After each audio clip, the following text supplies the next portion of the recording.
Hello, everyone. Thank you so much to the organizers for this unique opportunity to present our project entitled Mapping Dysfunctional Circuits in the Frontal Cortex using Deep Brain Stimulation on this fantastic occasion. My name is Barbara Hollunder, and I'm a PhD student within the Network Stimulation Lab at Charité University Medicine Berlin, which is led by Andreas Horn. And before we dive right into it, I would like to mention that this project is the product of an incredible team effort with major contributions by my dear colleague Ning Feli and of course also our fabulous mentor Andreas Horn. So perhaps, much like us, you have been scratching your heads about one of the biggest puzzles in our field of invasive neuromodulation, which at least to us is deep brain stimulation of the subthalamic nucleus. Well, how is it that stimulation to this merely centimeter-long structure can be used as an effective treatment for disorders that are as heterogeneous as movement disorders, such as Parkinson's disease or dystonia on the one hand side, but then also for neuropsychiatric applications, comprising obsessive-compulsive disorder or even Tourette syndrome? Well, one hint to resolve this conundrum may come from the relatively widespread axonal input that the SDN receives from nearly the entire frontal cortex. And despite a considerable amount of crosstalk, these circuits and even their focal entry or projection sites within the SDN itself can be clustered to some degree by their relative processing preference for sensory motor, associative versus limbic information. Now, intriguingly, many insights on how specific dysfunctions within these domains are neuroanatomically realized actually stem from neuromodulation studies themselves. And these studies have helped us to map therapeutic network level effects in different disorders on the group level.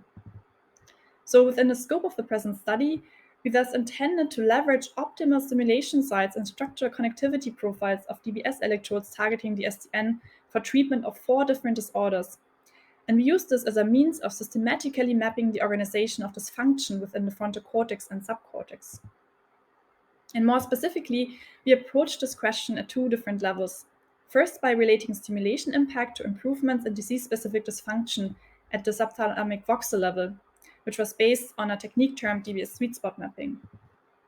And second, we used DBS fiber filtering to achieve models of optimal electrode connectedness for maximized treatment success per disorder. Now, this latter technique is central to the work presented also in the following talks by my colleagues Nandita and Garance, and all code is available in form of an open source toolbox within the lead DBS environment, which is developed in a large group effort around our lab. So for the purpose of the study, we were able to pool data from 8 patient cohorts across multiple international DBS centers that each had received bilateral DBS to the SDN for treatment of either of these 4 disorders. Now, the mean electrode placement in most of the 267 patients was indeed quite similar, namely within the posterior lateral aspect of the SDN, with the only exception formed by OCD, where surgeons are known to deliberately target a more anterior-medial aspect of the nucleus. And then we employed each disorder's main assessment to measure clinical improvement, namely the BFM-DRS in dystonia, the UPDRS-3 in Parkinson's, the YGTSS in Tourette's, and finally the Y-box in obsessive-compulsive disorder. Well, when mapping the therapeutic stimulation effects at the subcortical target level, the sweet spot for dystonia expectedly fell into the posterior-most aspect of the SDN, namely within the sensory motor zone, while the Tourette sweet spot was placed within the motor aspect, the Parkinson sweet spot within the premotor territory, and finally, also the placement of the OCD sweet spot was in line with our expectations, namely within the anterior medial limbic territory. Well, but how about brain networks? When only the plane connections of electrodes to the rest of the brain were considered, the resulting profiles in each disorder looked actually quite similar. But when weighting these disease-wise profiles by the relevance of their modulation for clinical outcome, quite a distinct pattern emerged that further showed some level of specificity for each of the 4 disorders. And now this is one of my favorite parts where things really came together. Indeed, the topographical organization of sweet spots across disorders that we had seen previously was mirrored in a comparable but also spatially inflated form at the level of the cortical projection sites of these segregated tracts. And these cortical mappings span from sensory motor cortices in dystonia, motor and premotor areas in Tourette's, supplementary motor cortex in Parkinson's, toward prefrontalmost cortices in OCD.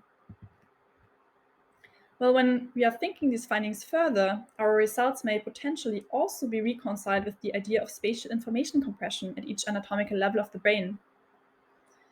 And this again could be the reason why we can modulate these large-scale brain networks to treat heterogeneous disorders via single electrodes if we place these at the site of integrator hubs such as the SDN, so at sites of maximal compression density. And how, you may now rightfully ask, does this actually matter for patient treatment? Well, to answer this question, we were fortunate to look into yet another sample of 32 patients affected by Parkinson's disease that were completely unseen by the track model. And indeed, if we use the overlap of stimulation volumes with the track model to estimate clinical outcome in this entirely independent patient sample, we get quite a good fit between estimates and the empirical improvements. So the more we modulate the track model, it seems, the better the patient outcome will actually be.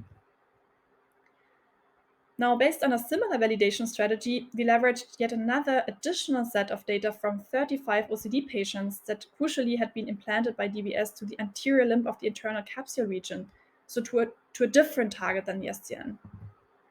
And yet again, despite the difference in the stereotactic target compared to the SDN DBS-based discovery cohort, the higher overlap of stimulation volumes of these novel patients with the OCD track model was associated with an increased clinical outcome. And even more excitingly, perhaps, several DBS centers worldwide have started to explicitly increase the simulation impact on these track models to optimize treatment benefit. One particularly beautiful example, as we think, is that of an OCD patient treated in Brazil by Alberto Alio and Paulo Franceschini with quite severe preoperative disability since 15 years. This patient had developed a compulsion of meticulously noting down each single word unknown to him, as well as quite troublesome compulsive religious rituals. And literally no treatment had helped, and the patient was completely unable to lead a fulfilling life. Now, when the optimal implantation site and stimulation settings were determined in a data-driven fashion, the maximal overlap of the patient's stimulation volume with the track model indeed led to quite an impressive symptom reduction of as much as 77%. Now, as you can imagine, it was really an absolute dream come true to see this drastic impact of our findings in improving the lives of actual patients. But still, we know from clinical observation that one and the same disorder category is often used as an umbrella term for quite heterogeneous symptom collectives among patients. So at higher degrees of granularity, each of these rather broad lens disease-specific mappings could conceivably be subsegregated even further. And similarly, individual OCD patients present with quite unique arrays of symptoms and comorbidities, which can comprise different recombinations of obsessions, compulsions, but also symptoms such as depression or anxiety. And these symptoms, again, may map to specific network topographies. So in a follow-up project, we set out to address this exact question and map therapeutic DBS networks in several relevant OCD subsymptoms. And again, we were quite fortunate to pool a uniquely large sample of patients across many contributing sites worldwide. As opposed to the first project, the OCD patients in this sample had been treated by DBS to 5 different stereotactic targets, and therefore the electrode placement naturally varied somewhat across centers and surgeons. But still, quite a similar optimal OCD track target emerged, and intriguingly, it could be further subsegregated into a spectrum of symptom-specific bundles. And we may be excited to learn more about what it looks like when the same subsymptom network concept is applied to Parkinson's disease in Aditha's and Garance's upcoming talks. Now, with this brief glimpse, I hope that I could convince you of the potentials of connectomic deep brain stimulation. In our work, we very much hope to demonstrate DBS as a flashlight into the organization of dysfunction within the human brain at all levels between cortex and subcortex, and also at different levels of granularity. And this actually matters because the resulting mappings may ultimately guide us toward improved patient treatment. If this got you curious, we are hosting a monthly recurring virtual talk series on the topics of connectomics and neuromodulation, which also provides a glimpse of the person behind the science. And we would be really excited to see many of you join us for the upcoming sessions. And with that, I would like to thank the organizers once again for the opportunity to present our research within this fantastic conference, my dear colleague Ningfei Li, and of course our fantastic supervisor Andreas Horn for their outstanding mentorship, as well as our lab and the many collaborators for their continued support.